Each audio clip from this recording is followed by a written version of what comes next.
السلام علیکم، میرا نام ہے رونق۔ آج ہم سب حضرت آدم علیہ السلام کا واقعہ سنیں گے، تو بنا دیری کے ویڈیو کو اسٹارٹ کرتے ہیں۔ حضرت آدم علیہ السلام اللہ کے پہلے نبی اور پیغمبر تھے، جنہیں اللہ نے اپنے ہاتھوں سے بنایا، اور ہم سب سارے انسان انہی کی نسل ہیں۔ سورہ بقرہ میں حضرت آدم علیہ السلام کا ذکر کیا ہے۔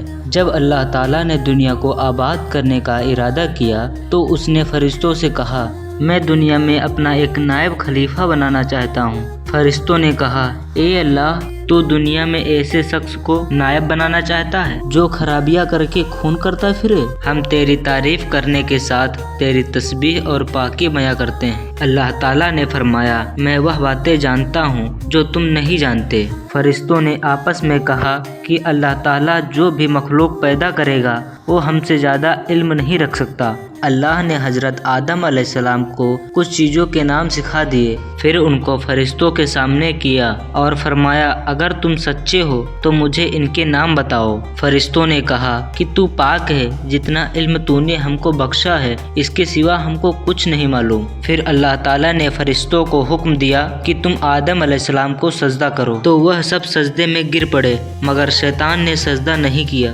اللہ نے فرمایا، اے ابلیس، تجھے کیا ہوا کہ تو سجدہ کرنے والوں کے ساتھ شامل نہ ہوا؟ شیطان نے تکبر میں کہا، میں ایسا نہیں ہوں کہ انسان کو سجدہ کروں جسے تو نے کھنکھناتے ہوئے سڑے گارے کی مٹی سے بنایا ہے۔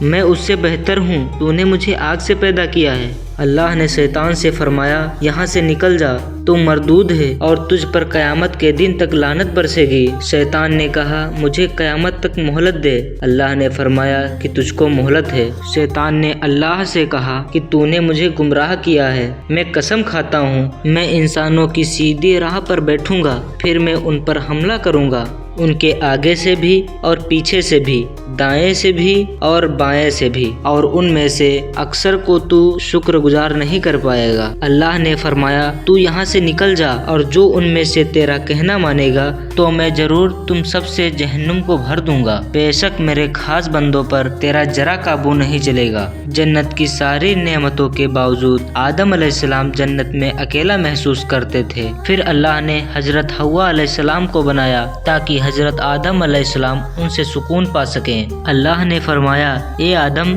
تم اور تمہاری بیوی جنت میں رہو، جس جگہ سے تم دونوں کھاؤ، لیکن اس درخت کے پاس مت جانا، ورنہ تم بھی ظالموں میں سے ہو جاؤ گے۔ پھر شیطان حضرت آدم علیہ السلام اور ان کی بیوی حضرت حوا علیہ السلام کو برابر بہکاتا رہا کہ اس درخت کا پھل تم ضرور کھاؤ، اس کے کھانے سے تم فرشتے بن جاؤ گے۔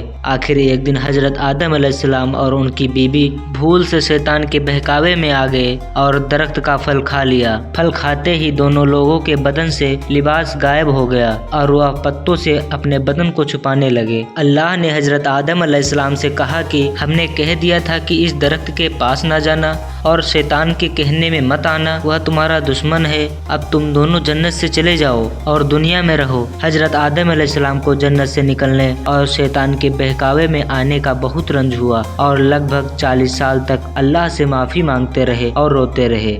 آخر اللہ کو رحم آیا اور حضرت آدم علیہ السلام کو معاف کر دیا، اور پھر کہا کہ تم اور تمہاری اولاد دنیا میں رہو، اور یہ بات یاد رکھو کہ جب میری طرف سے کوئی نبی میری ہدایت لے کر تمہارے پاس آئے تو تم اس کا کہنا ماننا۔ جو میرے نبیوں کا کہنا مانے گا اس کو پھر نہ کوئی خوف اور نہ غم ہوگا، اور جو لوگ میرے نبیوں کی بات نہیں مانے گا اور ہماری آیتوں کو جھٹلائے گا وہ دوزخ میں جائے گا اور ہمیشہ اسی میں رہے گا۔ اس کے بعد حضرت آدم علیہ السلام اور حضرت حوا علیہ السلام دنیا میں رہنے لگے۔ آخر کار حضرت آدم علیہ السلام لگ بھگ 900 سال زندہ رہ کر وفات پا گئے۔ یہ تھا حضرت آدم علیہ السلام کا واقعہ۔